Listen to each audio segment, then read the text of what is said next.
क्या ये ऐलान उसी तरफ कांग्रेस के कदम आगे बढ़ते हुए नजर आ रहे हैं? सीधा रुख कर लेते हैं मेरे सहयोगी कुमार गौरव का। कुमार, आपकी तरफ मैं रुख करना चाहूंगा। जैसे क्रिकेट के मुकाबलों में पाकिस्तान और इंडिया चिर प्रतिद्वंदी हैं, एक जोरदार टक्कर देखने को मिलती है, वैसे ही पिछले कुछ सालों से हम एक जोरदार टक्कर देखने को मिल रहे हैं।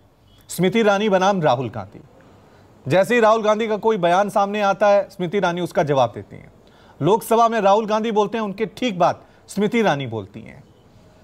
और पिछले 2 लोकसभा चुनावों में दोनों आमने सामने में भी थे, मुकाबला 1-1 का बराबर। एक बार राहुल गांधी जीते हैं, एक बार स्मृति ईरानी जीती हैं। इस बार जो ऐलान किया है राहुल गांधी ने, इसके बीजेपी के लिए क्या मायने हैं और किस तरह से जवाब देगी? क्या स्ट्रेटेजी हो सकती है इन बयानों की अब बीजेपी की तरफ से?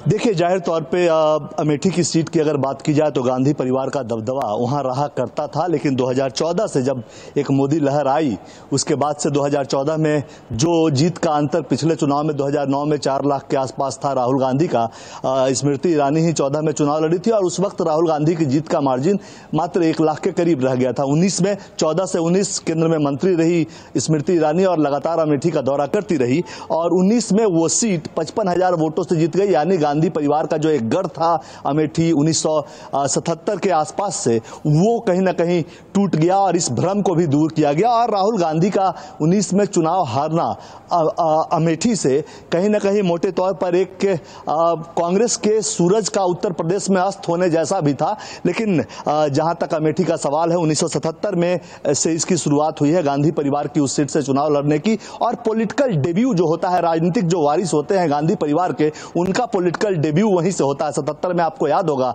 रविंद्र प्रताप सिंह के हाथों भले ही संजय गांधी हार गए थे, लेकिन उनकी शुरुआत वहीं से हुई थी। हालांकि दोबारा जब बाई इलेक्शन हुआ तो वहां पे जीते, लेकिन 81 में उनकी मृत्यु के बाद फिर राजीव गांधी आया। राजीव गांधी के सामने शरद यादव, जो जिनकी मौत हुई कुछ समय पहले, वो चुनाव लड़े थे। 84 में फिर चुनाव हुआ, फिर राजीव गांधी के सामने संजय गांधी की पत्नी यही मेनका गांधी, जो अभी बीजेपी से सांसद है, वो चुनाव लड़ी थी। तो ये एक राजनीतिक वारिस का डेब्यू का केंद्र अमेठी रहा है, इसमें कोई दो राय नहीं है। देखिए, बीजेपी भी अपनी तरफ से तैयार है। बीजेपी की तैयारी उत्तर प्रदेश में 100% सीटें अपने नाम करने का है। 14 वाली जो स्थिति थी उससे भी बेहतर इस बार परफॉर्मेंस करने का है और इसके लिए लगातार जमीन स्तर पे काम हो रहा है। अमेठी सीट की बात करेंगे तो 5 विधानसभा सीटों में से 2 सपा के पास और 3 बीजेपी के पास है। इन आंकड़ों के लिहाज से अगर संसदीय परिणाम को 24 में भी देखना चाहेंगे, अगर राहुल गांधी उतरते हैं, तो अभी की स्थिति के मुताबिक वो दिखता है कि बीजेपी का पलड़ा वहां भारी रहेगा। लेकिन चूंकि ये सीट गांधी परिवार का गढ़ रहा है कहीं ना कहीं, अमेठी और रायबरेली की सीट,